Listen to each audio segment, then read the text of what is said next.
शुभेच्छा देण्याकरता गेले. फार मोठ्या यज्ञशाळेचं आयोजन त्या ठिकाणी करण्यात आलं. सगळी लोक बसलेले आहेत, सगळी लोक, ब्रह्म इंद्र चंद्रमय सगळी लोक बसलेले, वायुदेव अग्निदेव सूर्यदेव चंद्रदेव. समोरच्या मुख्य असणार ब्रह्मदेव आणि एका बाजूने देवादिदेव महादेव आहे. दक्षाचं आगमन झालं. ज्यावेळी दक्षाचं आगमन झालं सगळी लोक उभे राहिले स्वागता करतात. दोन लोक सोडून ब्रह्मदेव आणि महादेव. दक्ष विचार करायला लागला, सगळी लोक मला एवढा मान प्राप्त झाला म्हणून माझ्या स्वागता करता उभे राहिले, दोघच जण उभे नाही राहिले, ब्रह्मदेव आणि महादेव. ब्रह्मदेवाचं राहू द्या म्हटले, कारण ब्रह्मदेव माझे वडील आहेत, वडिलांनी लेकराच्या स्वागता करता उभं राहावं अनिवार्य नाही, पण हा तर माझा जावई आहे ना म्हटले. एक वचनानं बोलायला लागले. शिवमहापुराणामध्ये असा श्लोक आलेला आहे, मर्कट लोचन असा शब्द वापरला. मर्कट लोचन, मृगनयनी म्हणजे हरणासारखे डोळे असणारी माझी सुंदर कन्या, याची पात्रता नसताना माकडासारखे डोळे द्यायचे अशा भोलेनाथाला मी अर्पण केली. आज मी त्याचा सासरा आहे, सासरा बापाच्या ठिकाणी असतो आणि माझा अपमान करायची इच्छा निर्माण झाली. एक सांगू तुम्हाला, जे स्वार्थी आणि कपटी लोक असतात ना, जे अहंकारी लोक असतात ना, इगोनं युक्त असणारी लोक असतात ना, 100 लोकांच्या सभेमध्ये 99 लोक जर त्याच्या स्वागता करता उभे राहिले ना, तर त्या 99 वरून त्यांचं लक्ष नसतं. जो एक उभा राहत नाही ना त्याच्यावर जास्त लक्ष करतात, का उभा राहिला नाही. आणि जेव्हा असा एखादा व्यक्ती सापडतो, आयुष्यभर यानं माझा अपमान केला ना, याचा अपमान मला कसा कुठं करता येईल याच्याकरताच प्रयत्न चालू असतात. खूप विचित्र प्राणी आहे मनुष्य. म्हणजे देवादिदेव महादेवाला खूप काही बोलायला लागले, पण महादेव आहेत. न पुण्यम न पापम न सौख्यम न दुःखम न वेदा न तीर्था. वेद नाही, तीर्थ नाही, न मंत्र नाही. अहम न भोजनम नैव भोज्यम न भोक्ता चिदानंद रूपम शिवोहम शिवोहम. महादेव म्हणजे कोणी सामान्य नाही. कर्पूर गौरम गौरीशं सर्वालंकधारिणं सितवस्मल सद्देहं सितवस्त्रमहोज्ज्वलं नीलग्रीवं पंचवक्त्रं त्र्यंबकं चंद्रशेखरं वामांगे बिभ्रतं गौरी विद्युत्पुज्य समप्रभात. ओम मृत्युंजयाय रुद्राय नीलकंठाय शंभवे अमृतेशाय शर्वाय महादेवाय ते नमः. नमस्ते भगवानस्तु विश्वेश्वराय महादेवाय त्र्यंबकाय त्रिपुरांतकाय त्रिकालाग्निकालाय कालाग्निरुद्राय नीलकंठाय सदाशिवाय सर्वेश्वराय श्रीमन्महादेवाय ते नमः. जगतः पितरं शंभो जगतो मातरं शिवां तत्पुत्रं च गणाधीशं नतोैव उदर्नयामहे. जगाचे माता आहे, जगाचे पिता आहे, जगतः पितरं शंभो. शिव महापुराणामध्ये वर्णन आलेलं आहे, श्री शिवाय नमस्तुभ्यं मुखं व्याहरते सदा तन्मुखं पावनं तीर्थ सर्व पाप विनाशनम. ज्यांच्या नुसत्या नामचिंतनानं सर्व पापाचं क्षालन होत असतं, असं देवादिदेव महादेव कशाला कोणाचा अपमान करते. अहो, जगावर संकट आल्यानंतर कामधेनू निघाली, सगळी जावले, आपल्याला पाहिजे, आपल्याला पाहिजे. कल्पवृक्ष निघाला, आपल्याला पाहिजे. अमृत निघालं, आम्हाला पाहिजे. पण त्या समुद्र मंथनातून ज्या झाला हल निघालं, सगळे माघारी चालले. पण जगाच्या कल्याणाकरता एकटी देवता असे त्यांनी आपला विचार न करता आपल्या कंठामध्ये विष धारण केला आणि नीलकंठ म्हणून गेले. देवादिदेव महादेव आहेत. महादेव कोणाचा अपमान करत नाही, म्हणून तिथून उठले, आपल्या माघारी निघून आले. ज्यावेळेस आपल्या कैलास पर्वतावर समाधी अवस्थेमध्ये बसलेले आहेत, सती माता आणि देवादिदेव महादेवांची चर्चा चालू असताना काही विमानं वरून जायला लागली.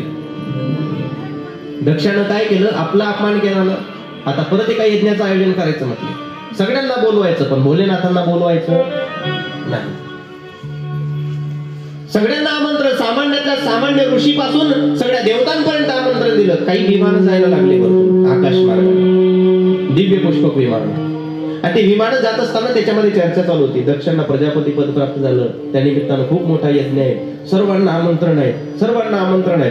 ही चर्चा सती मातेच्या कानापर्यंत कैलास पर्वताला आली. आणि काही लोकांचा स्वभाव असा पण असतो,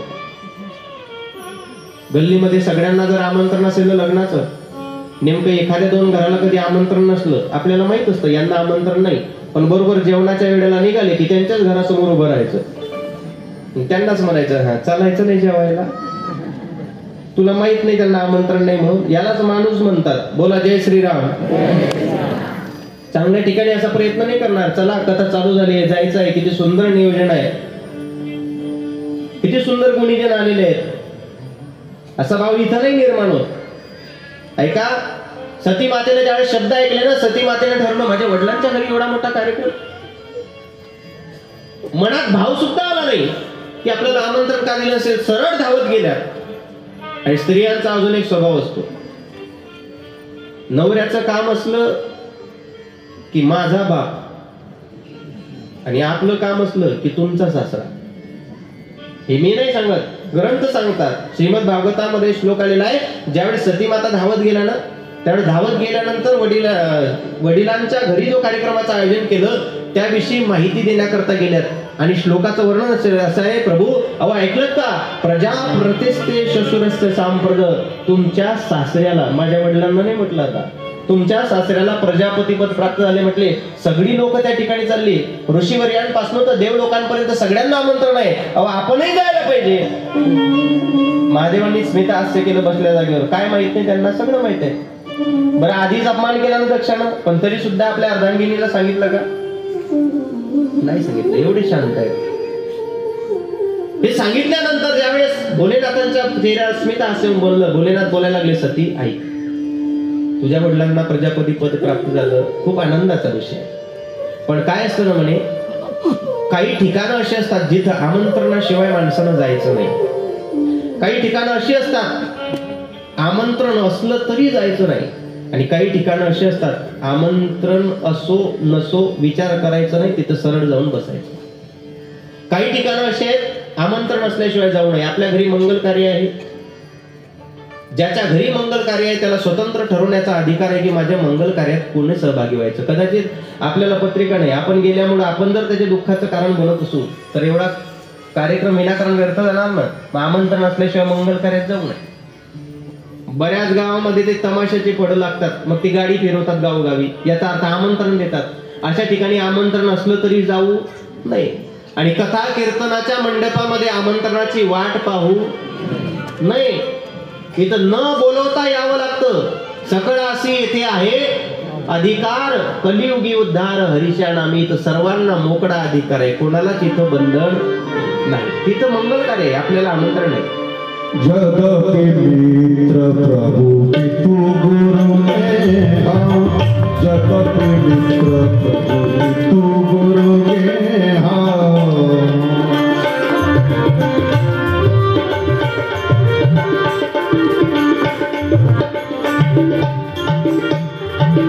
जाए बिनु बोले हुन संदेहा, जाए बिनु बोले हुन संदेहा.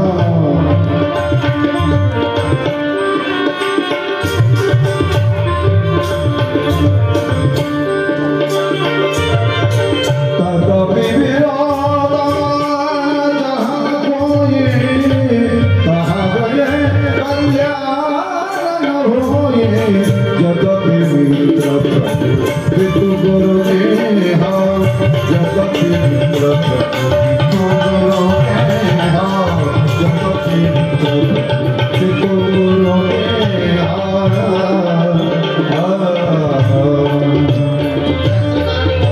सांगितलं मंगल कार्य असेल, आमंत्रण असेल, त्या ठिकाणी जाऊ नये आमंत्रण. पण आता पत्नी आहे, काही ठिकाणं असे सांगितले की ज्या ठिकाणी न विचारता जावं. गुरूंचे चरण असेल, श्री गुरु असतील, भगवंताचा संत समागम असेल, न बोलवता. पण तो काही संत समागम नाही म्हटलं. सती माता ऐकल्या करत होत्या, आणि प्रभू अहो पण सगळी लोक जात आहेत, मी त्यांची कन्या आहे म्हटले, मी जर त्या ठिकाणी गेले नाही तर लोक काय म्हणतील, एवढं मोठं मंगल कार्य, स्वतःची मुलगी त्या ठिकाणी आली नाही, जाणं गरजेचं आहे म्हटले प्रभू. भोलेनाथ म्हणतात, सती माझं परत उत्तर तुला तेच असणार आहे, आमंत्रण असल्याशिवाय मंगल कार्यामध्ये आपण जाऊ नये. पण सती मातेचा आग्रह पाहून देवादिदेव महादेव म्हणतात, हे बघ तू जावं अशी माझी मुळात इच्छा नाही, तू स्वतंत्र आहे, तुझा निर्णय तू घेऊ शकते. 2 सेवक पाठवलेत सोबत. सती माता यज्ञशाळेमध्ये जाते. ज्यावेळेस यज्ञशाळेमध्ये जाते तिथला भाव लक्षात आला. आपल्या वडिलांकडे जायला लागली सती माता. वडिलांनी सतीला येताना पाहून आपले तोंड फिरवून घेतलं. आईकडे जायला लागली. आई जवळ आली पण आईने एका शब्दामध्ये सांगितलं, सती तुला तुझ्या वडिलांचा स्वभाव तर माहित आहे म्हटले बाळा. आई निघून गेली. बहिणींकडे गेली. बहिणीने सुद्धा तोंड फिरवून घेतलं. ज्यावेळेस यज्ञशाळेमध्ये सती माता फिरायला लागली ना, यज्ञशाळेमध्ये बघितलं सामान्य ऋषीपासून अग्निदेव, वायुदेव, सूर्यदेव सर्व देवांची आसनं स्वतंत्र मांडलेली आहे. सर्वांची यज्ञाची व्यवस्था केलेली आहे, आहुतीची व्यवस्था केलेली आहे. पण संपूर्ण सभेमध्ये भोलेनाथांचं आसन मात्र तिथं सती मातेला टाकलेलं दिसलं नाही. तेव्हा लक्षात आलं की अरे माझे प्रभू त्रिकाल ज्ञानी आहेत. का येत नव्हते याचं कारण मला आता कळालं.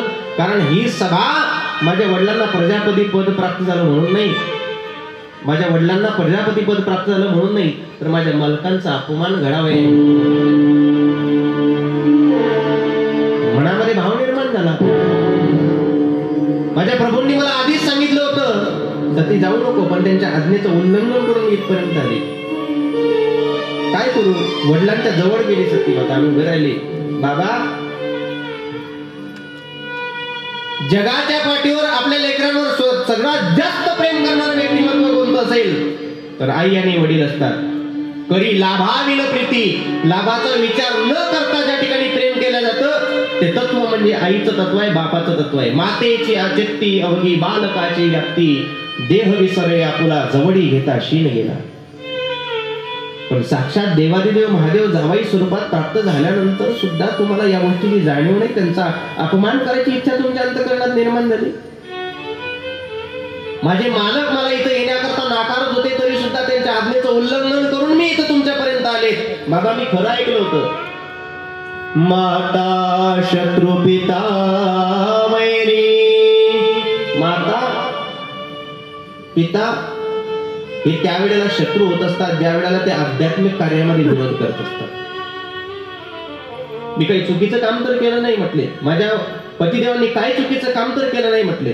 आज तुम्ही एवढा मोठा विरोध त्यांना करतायत.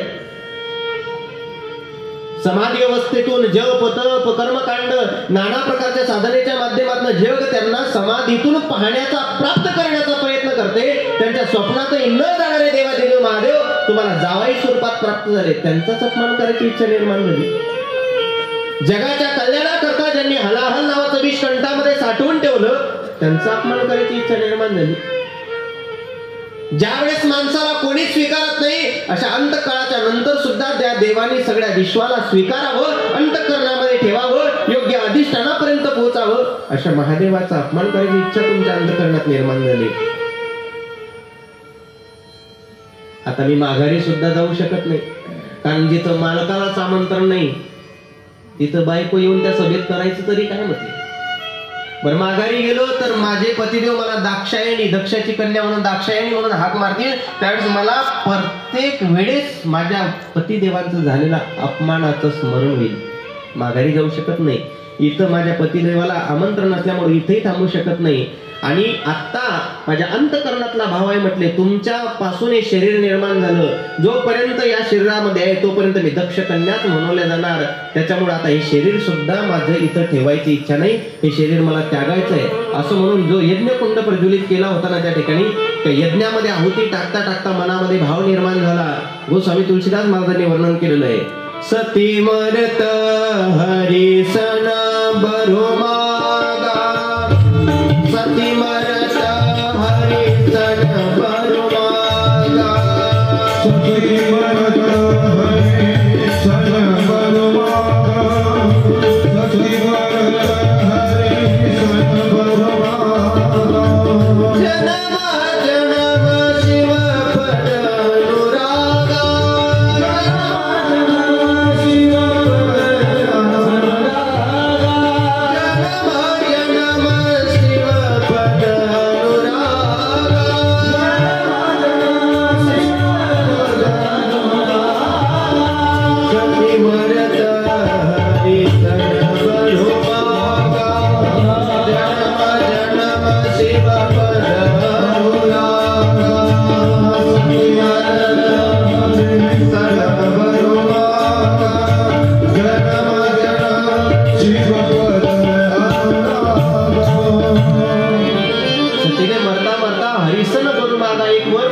सांगितला, काय बर प्रभू, या अवतारामध्ये मी तुमच्या आज्ञेचं उल्लंघन केलं, मला शरीर ठेवायचं नाही, मात्र माझ्या अंतःकरणात इच्छा आहे, जन्म जन्म शिव पद अनुरागा, जन्म जन्मांतरात मला पती स्वरूपात शिवच प्राप्त व्हावे ही इच्छा केली, आहुती टाकली, आपल्या पंचभौतिक देहाचा त्याग केला. जे 2 सेवक आले होते ना, तिने कांड तांडव त्या ठिकाणी केला, धावत महादेवांकडे गेले, महादेवाला घडलेला संपूर्ण प्रसंग सांगितला. महादेव क्रोधाग्नीने युक्त आहे, तांडव त्या ठिकाणी करायला लागले आणि तांडव करता करता करता आपल्या जेटेतील एक केस उपटला, जमिनीवर आदळला, वीरभद्र त्या ठिकाणी तयार झाले. वीरभद्रला आज्ञा केली, आताच्या आता ज्याच्यामुळे माझ्या सतीला यात्रा संपवावी लागली, ज्याच्यामुळे माझ्या सतीला पंचभौतिक देहाचा त्याग करावा लागला, एकाच वारामध्ये त्याचं मस्तक शरीरापासून वेगळं कर.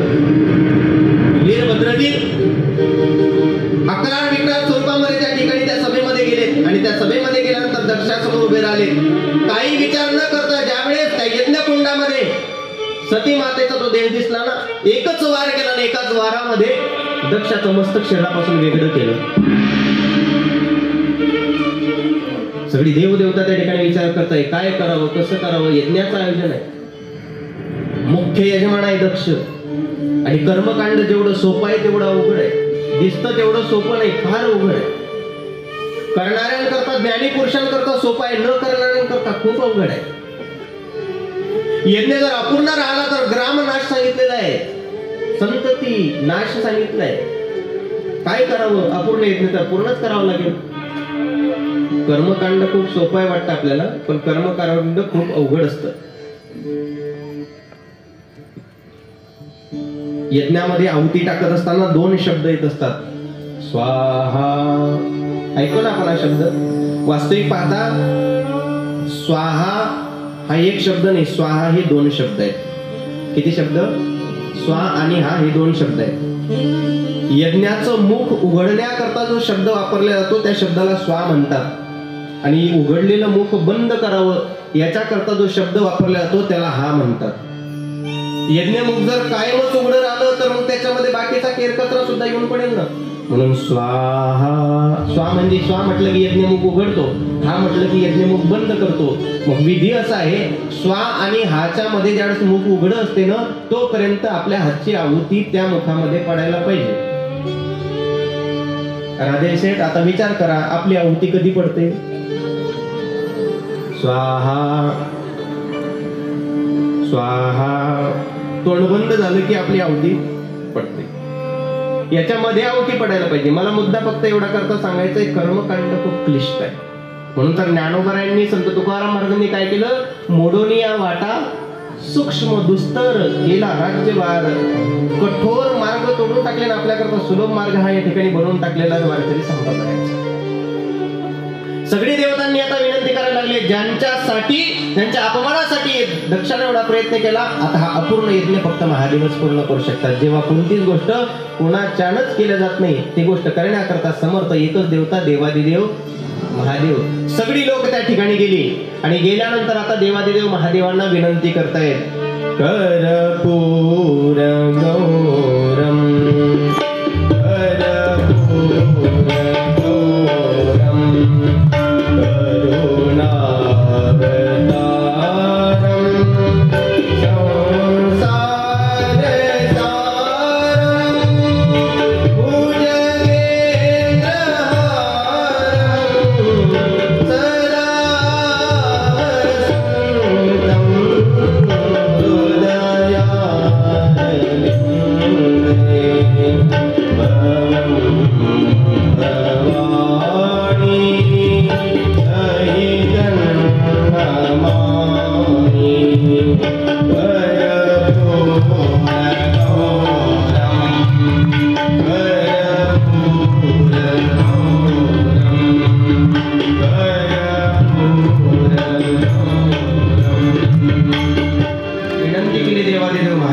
आता महादेवाला काय म्हणतात, करुणा अवतारम. करुणेचा अवतार आहे, लगेच प्रसन्न झाले.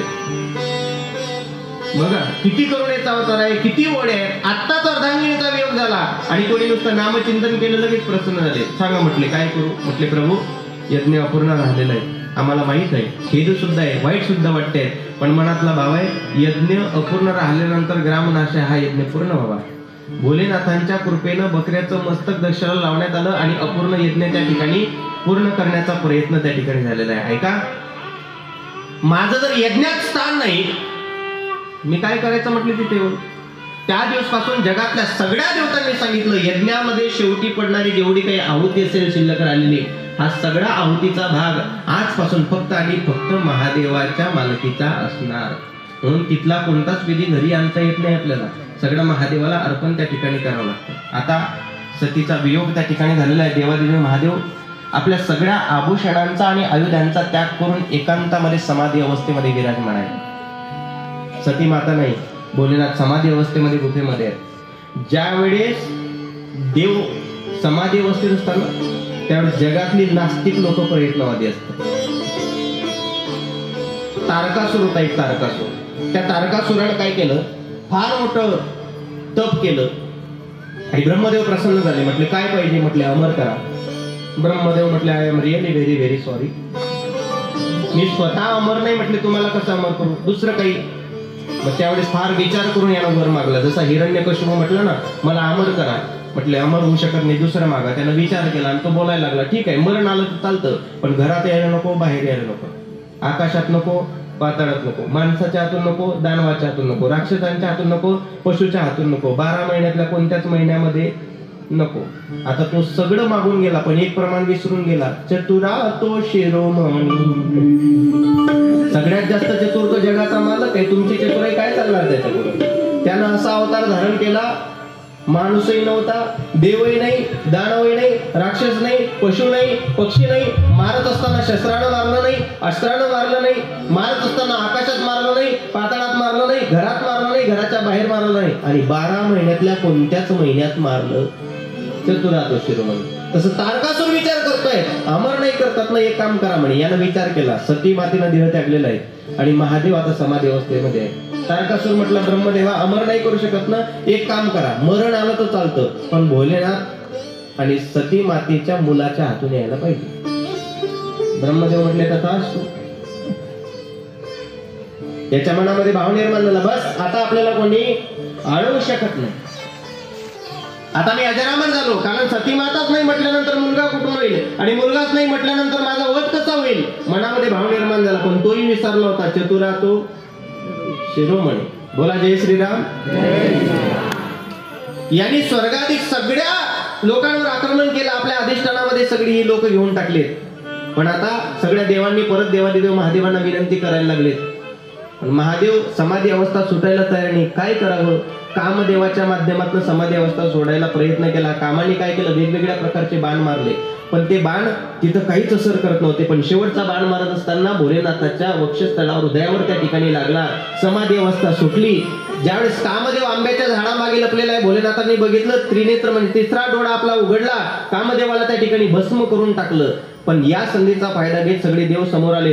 अंतरंगातला भाव सांगायला लागले, प्रभू तारकासूर नावाचा एक दैत्य आहे म्हटलं, असं असं त्याने आकांत करून टाकलेलं आहे आणि त्याला हा वर मागितलाय, काय करावं? भोलेनाथ म्हटले, मी सुद्धा काय करू, माझी सती या भूतलावर नाही, काय करावं कळत नव्हतं. तुम्ही सतीला आणा, तुमच्या देव कार्यामध्ये